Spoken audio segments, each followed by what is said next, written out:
Hey everyone, and welcome back to my channel. I'm really happy that you found time to come back to my channel because hopefully they've been pretty helpful so far. So let's get started with today's problem as usual. Without wasting any time, let's get right into it. So today's question, I know it looks pretty wordy, but I'll just read it out. Laser light that travels at 3.00 times 10 to the 8 meters per second in a vacuum is used to measure the distance between the Earth and the Moon. On a clear and sunny day, a physics experimenter sends a laser signal to a reflector placed on the Moon. 2.5 seconds later, he receives the signal back on Earth. So what is the distance between the Earth and the Moon at this point of the experiment? Okay, so that's a mouthful, but as you can see, this question is involved mostly with words. We like really quickly, I can pretty quickly underline given information, so I can see that the speed of the laser light is 3.00 times 10 to the 8 meters per second, and this is the speed of essentially any light, not just laser light. It's the speed of light in vacuum. And again, another piece of information that stands out is it takes 2.51 seconds for the signal to receive back from the Moon to the Earth. So I have these two pieces of given information. I have a speed and I have a time. And essentially what I'm being asked for, so I'm being asked for the distance between the Earth and the Moon, right? So we've got our kind of pieces put together. So let's start, let's set up let's set up our problem like we always do. So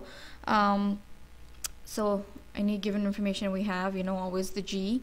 So we know that the speed, and I'm not going you can add a vector on there, but it's totally not necessary because the question's not asking you for any direction or anything. Simply you can just say that the speed is so it's 3.0 times 10 to the 8 meters per second, right? So this is one of the givens.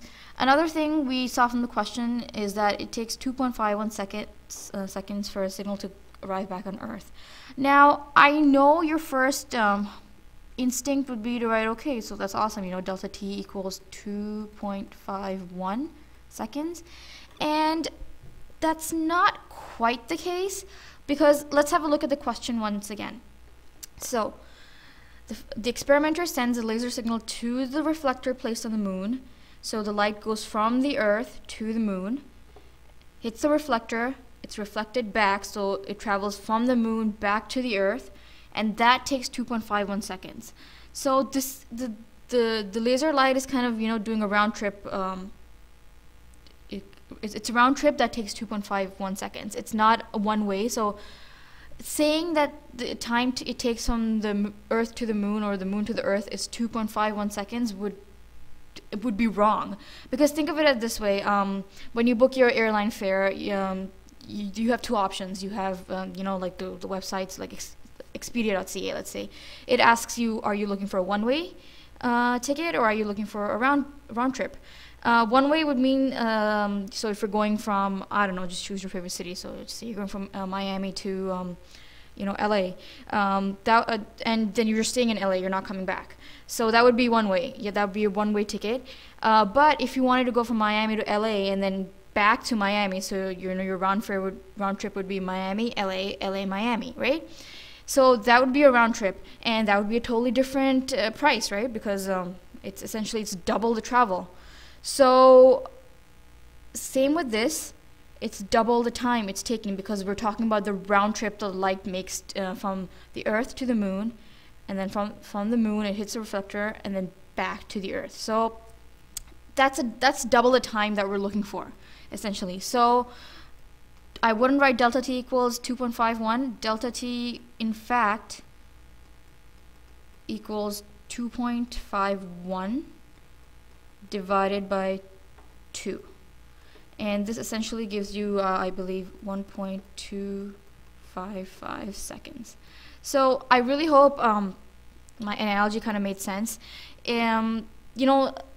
Anything that helps you kind of makes sense. Like for me, the analogy of the round trip fare and one-way ticket really makes sense for me. But if not, just think of it this way, like what they're trying to do in this question is that they're really actually, they are trying to confuse you. So, you know, just watch out for that. Because I know a lot of people will just straight up, you know, write 2.51 seconds, that's delta t. But no, it's half of that, because we just want the distance from between the moon and the earth. We don't want the distance from the moon to the earth and then from the earth to the moon back again. So that would be double the distance we're looking for. And that's what they're giving you. They're giving you double the time. So we want to use just, you know, half of that time.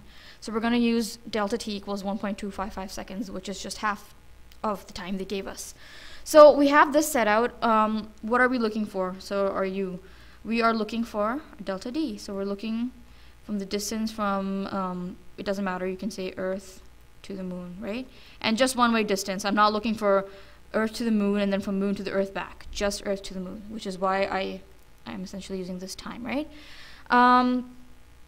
This our equation we would use, well, pretty simple, you know, simple kinematics problem. I have a velocity, I have a time, and I'm just looking simply for the distance. So you know, if you want to write out your so let's write out the first part of the equation. So, you know, we very simply know that speed equals the distance over time, but that's the equation I would use. And what I'm looking for is, so my solution essentially would be, I would just cross multiply this, right? So I'm essentially looking for delta d equals v times delta t. And after I sub my numbers in,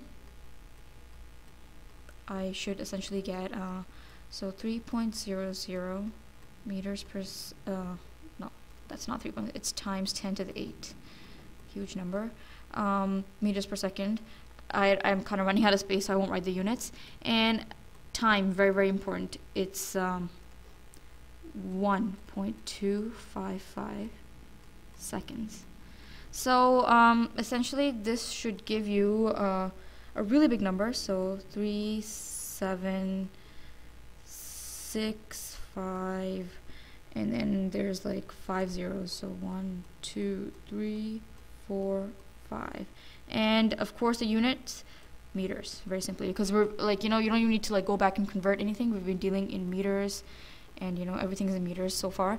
So again, I wouldn't leave this as my final answer. You know, it's way too bulky for physics. So essentially my final answer, so I'm just going to write it up here. Actually, you know, I'm going to change the color so people can follow what I'm writing. It's just right here. So I'm just going to say therefore delta d. And in your actual problem, you'd probably write out a nice sentence, you know, oh, therefore the distance from the moon to the earth is blah, blah, blah.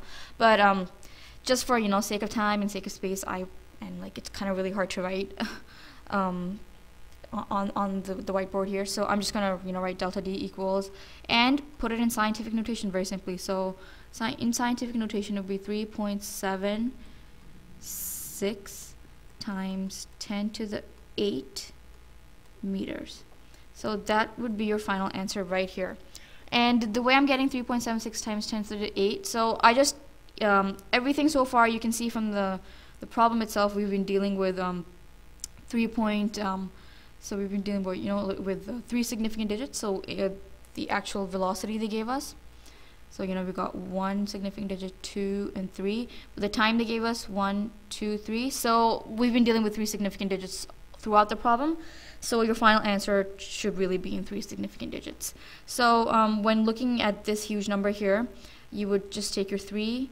I just put a decimal right in here, right? And you get 76. You kind of ignore the 5, you know, like this is a pretty big number, so just kind of ignore that 5. And once you have your 3.76, how many decimal places do you actually need to move it to make this entire number here? So after the 3, you have 1 2 3 4 5 6 7 8. So you have 8 decimal spots to move, so you just put times 10 to the 8 meters, and that essentially would be your final answer. Now I know it's for many of you, you know, like you're like, why would you put this video up? It's so easy. I agree. It's totally, you know, it's a no-brainer.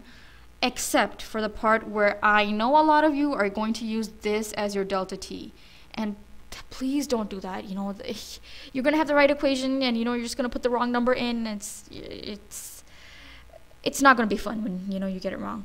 So make sure you know you kind of read the problem. As always, like I always suggest, read the problem. You know, try to figure out what's going on, because remember, a lot of these physics problems, you know, like right off the bat, you're gonna know which equation to use and which variables and unknowns and whatever, but you sometimes kind of just mess up the process because of these, you know, like just the way the questions are worded in physics. They are trying to confuse you, you know, just to see who can pick up on, like, you know, small details.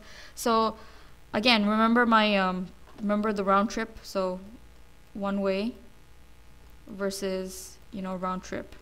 So that's exactly what's happening here. So as long as you get this analogy, you know, that's exactly what's happening in the, this is actually, so as you can just point it here, it's the round trip, okay? So in this case, the one way would just be 1.25, or if, just in case you get confused, I'm just gonna write 2.51 divided by 2, okay? And so that's essentially what I'm saying. So make sure you get this analogy. Other than that, you know, other than that, it's super easy. You got the velocity. If you have the correct time figured out, and you know, all you need is, you know, your basic speed equals distance over time.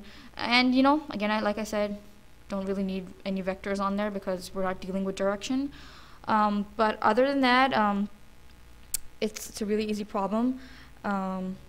Except, you know, just for this part, make sure you have that part right, and make sure you put it in 3 significant digits, which means that, you know, you've got to put it in scientific notation. And that's basically it for this one. It's really easy. So again, as always, if you have any questions, just make sure, you know, you leave a comment, or, you know, send a message to me in the inbox on my channel. And if you want any specific video on any specific topic, you know, we can work that out. So hope you had fun in this really easy tutorial, but hopefully it got you thinking, and you know, you're gonna read questions more carefully the next time around, and watch out for any other videos on my channel, and you know, keep coming back.